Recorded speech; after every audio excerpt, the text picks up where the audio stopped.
Welcome back, everyone. Mike McConville here again, String Tech Workstations, Stratford, Ontario, Canada. We have another neck surgery kit going out to Ken in Oakdale, Pennsylvania. Now, this actually does come with a 10-point tutorial, and I also send out a link for a dozen videos, different case scenarios. Shout out also to Douglas Santaniello in Gainesville, Florida. Your XLT unit is on the way. And a thank you goes out to John Latuelle, my latest Patreon subscriber. Thanks, John. We'll give you an inside track on all these repair videos that you're looking at. You'll see the more detailed versions on the Patreon channel. Here's a package of those sanding blocks you saw in that video. They are going out to Flesherton, Ontario.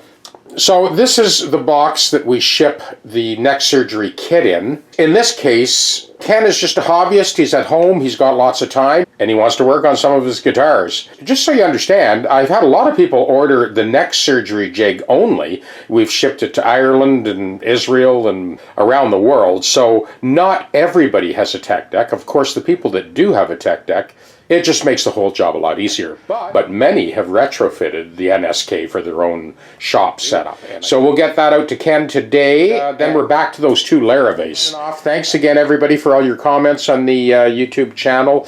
I'm still kind of astounded that I'm up to 72,000 views every 7 days. Not too sure where that came from, but very happy to announce that. Stay safe, everyone. We're not going to talk about that C19 thing. We have much better subjects to dwell on. And as always, there'll be plenty more videos to come. Cheers, stay safe, and play more guitar. I want to bring you in and show you. So I've got this brass bar. I drilled a hole slightly oversized, a little bit bigger than that threaded rod. I used this clamp to hold it because I didn't want to get my fingers any closer to that blade than I had to. So I drilled the hole first and then sort of cut it off. Let me show you where I'm going with this. Time for a little bit of Luthier insanity. Watch this.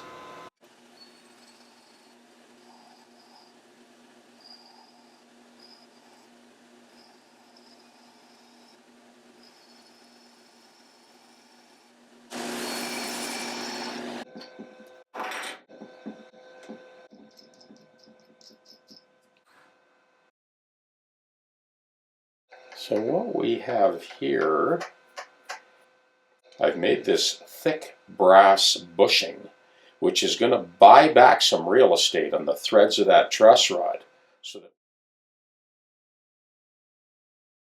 Okay, so now we can put some serious torque on that truss rod. There's lots left on those threads. So as you saw, we kind of went through that whole rigmarole to kind of get that truss rod to be adjustable. I loaded this thing, let it set overnight, and then came back this morning, loosened it off, put another few drops of oil in there, snugged it up again. So here's the issue. We've got just a little bit of load on that rod.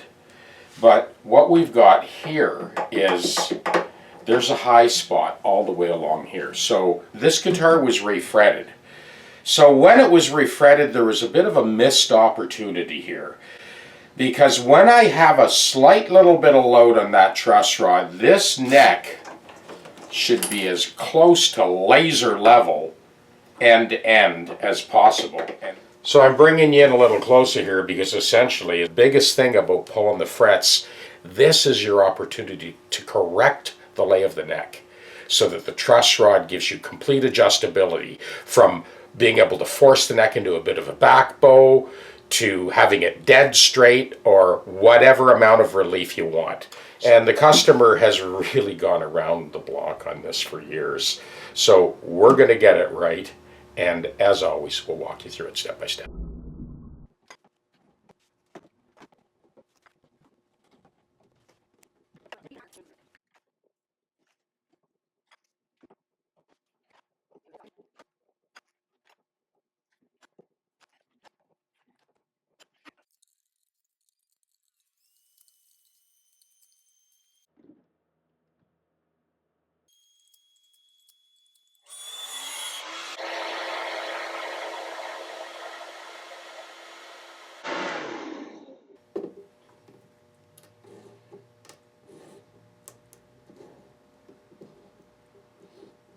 Well, you can see I've basically taken all the frets out. I want complete control end to end. I was just going to go from the 5th fret up, but I've changed my mind.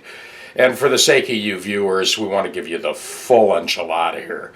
Before we get a read on this, you're not going to get a very good read until you gently scuff out all those sort of pucker marks. When you pull the fret out, the wood puckers up. This is the 120 grit sanding block, and I'm just going to very, very light, not altering anything here, just kind of smooth it out where the wood has puckered up a little bit on either side of that saw curve. Just want to kind of smooth that out, and then we'll proceed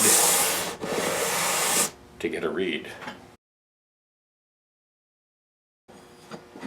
Okay. There's a bit too much fall off here, so I'm just going to mark that ebony where we're going to take this down. We'll get it right this time. We're going to just correct that at the neck junction and then get another read.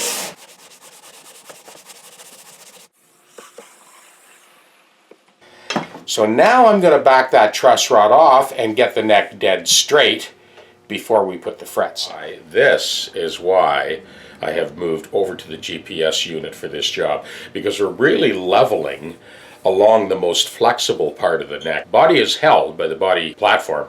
That long, most flexible portion of the neck has been completely stabilized and immobilized. So I'll do one last full length pass. Now this I have mentioned in other videos, but I'll mention it again. When you get to the outside edge, it should actually be a bit sharp to the touch when you're done. The reason for this is so that the crown of the fret seats firmly when you drive it home. This is my 180 grit, and this is the last run. Next come the frets.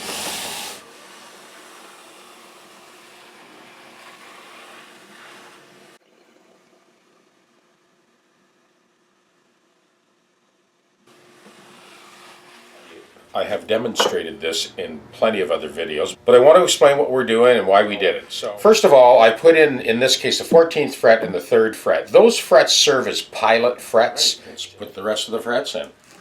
Now in this case, we've got all the original frets in the original order. Well, this guitar is done. We're going to bring it in the house in a second and let you hear it, so you can see how much I had to displace the saddle location past the saddle slot. Like you've seen in Martin's and other guitars I've done, it's cantilevered past the saddle slot. The low E and the A fall within the confines of that original routered slot. The other 4 strings all needed to be cantilevered forward. So that's the bridge. We're going to bring it in the house in a second and let you hear it. These are the compensated nut values. So all of the original frets were removed. You saw earlier in the video what I had to do to that truss rod nut to gain back a little bit of real estate on those threads. So now this neck is adjustable. There's a bit of relief in it, just enough. But if you look at the action, it's pretty nice. It's pretty slick. Here's the action on the bass side. Very nice to play. But because this fingerboard has been planed twice more since it left the factory, the neck is a bit more flexible than it would normally be when Larrivee's finished with it. Because one thing about the Larrivee guitars, they're always very generous with the thickness of the fingerboard. And it's an ebony fingerboard. That adds a lot of tensile strength and a lot of rigidity. This time around on the refret, we cashed in on the opportunity to be able to correct the lay of the neck and bring this guitar back to life and make it 100% adjustable. Enough talk. Let's go into the house and have a listen. Okay, I'm just going to do a quick rundown on this guitar. It's an acoustic guitar. There's no system in it, so no looping tonight. It's been a long day. I've finally got this thing wrapped up. It's 100%. It was a bit of a journey to get there, but have a listen.